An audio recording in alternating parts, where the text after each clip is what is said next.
आप international media उठा लें या इंडियन मीडिया उठा लें, वहाँ पर एक ही पिक्चर चल रही है और वो है कि इंडिया के प्राइम मिनिस्टर पहुंचे हैं पापुआ गिनी।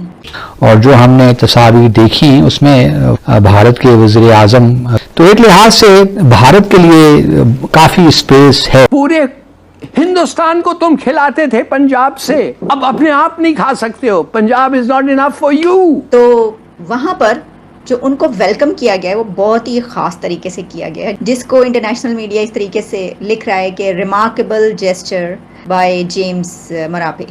जी, ये थे प्राइम मिनिस्टर मोदी जी। और कुछ दिन पहले हमने, बल्कि एक दिन पहले ही हमने देखा कि अमेरिका के जो प्रेसिडेंट हैं उन्होंने भी इनको जादू की जप्पी दी जाके।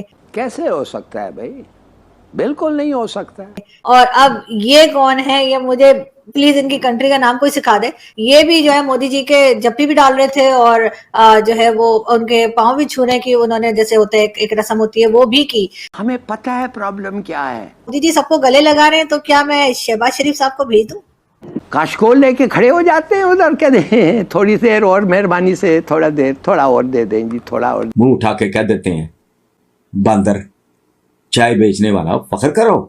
मुझे लगता है कि शायद, अब ये तो मैं नहीं कह सकता कब एग्जैक्टली, लेकिन मुझे लगता है कि भारत शायद G7 को G8 बना दे। 30 मिलियन से ले, नॉट 11,000।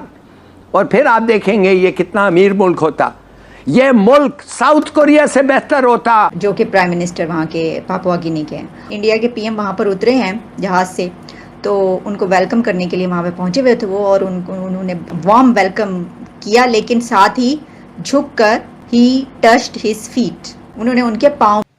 हाल ही में प्रधानमंत्री मोदी हिंद प्रशांत क्षेत्र में चीन के बढ़ते प्रभाव का मुकाबला करने के लिए पापुआ न्यू गिनी देश पहुंचे, जहां के प्रधानमंत्री ने मोदी के पैर छूकर उनका जबरदस्त स्वागत किया है। दुनिया में मोदी के बढ़ते कद को देखकर पाक मीडिया बौखला गई है और वह अपने देश के हुक्मरानों को मोदी से सीख लेने की बात कर रहे हैं। आइए देखते हैं आगे वीडियो में क्या कुछ पाक मीडिया ने कहा है।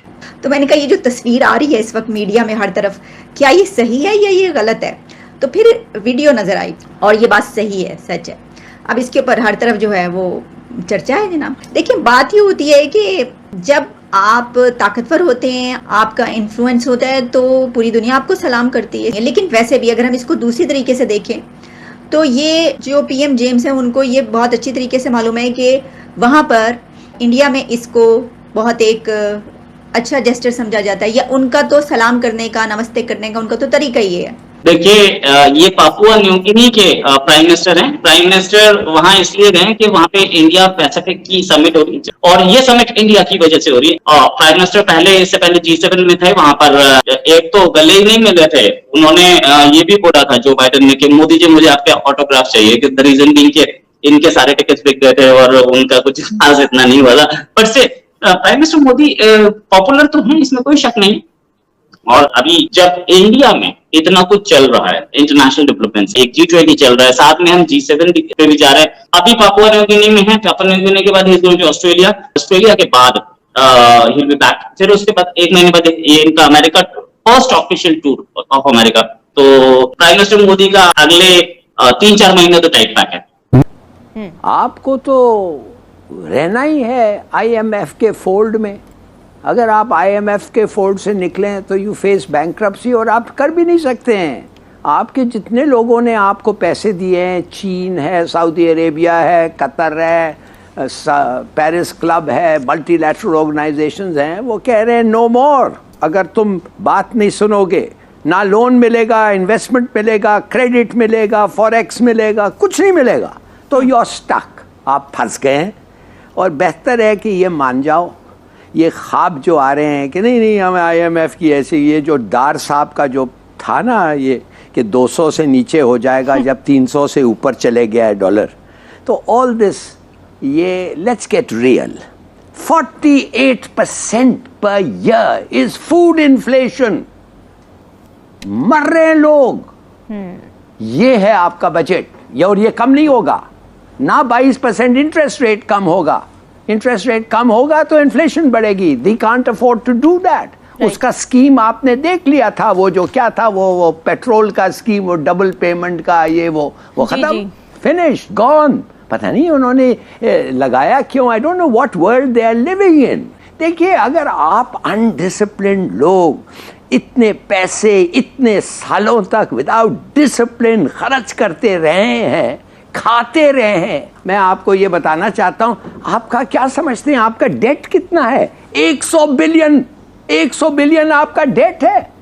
World bank, IMF, ADB 44 billion, China 30 billion, Paris club 11 billion, bond market 7 billion, banks 2 billion, Saudi 6 billion.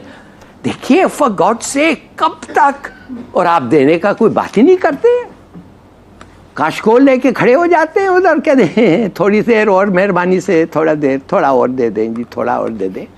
What are you? Now you have self-respect, no a sense of क्या, what shall I say? I'm sorry, मैं क्या आपको बताऊं? और फिर कहते हैं अच्छा ये बजट अच्छा दे दो यार, अच्छा दे दो। कैसे देंगे अच्छा?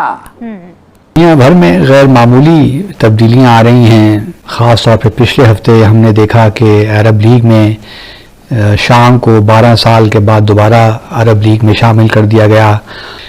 इसी तरह एक और उससे पहले एक लिहाज से आप कह लीजिए कि इनिशिएटिव चला जिसमें अमेरिका के, सऊदी अरब, UAE और भारत के जो नेशनल सिक्योरिटी एडवाइजर्स थे वो मिले। तो ये भी एक नया इनिशिएटिव है और इसमें गल्फ कंट्रीज़ और बाकी दुनिया के साथ, ख़ास तौर पर भारत के साथ किस तरह एक लिहाज से आप कह लीजिए कि एक कॉरिडोर बनाया जाए ट्रांसपोर्ट का। इसी तरह हमने ये भी देखा कि G7 की समिट, और उसमें कुछ ऐसे ममालिक को भी इनवाइट किया जो G7 के मेंबर्स नहीं, और ख़ास तौर पे भारत के वज़ीर आज़म भी वहाँ थे, नरेंद्र मोदी, और ब्राज़ील के सदर भी थे, और फिर यूक्रेन के सदर ज़ेलेंस्की भी फिर अरब लीग का इजलास अटेंड करके फिर वो G7 के समिट के लिए भी पहुँचे।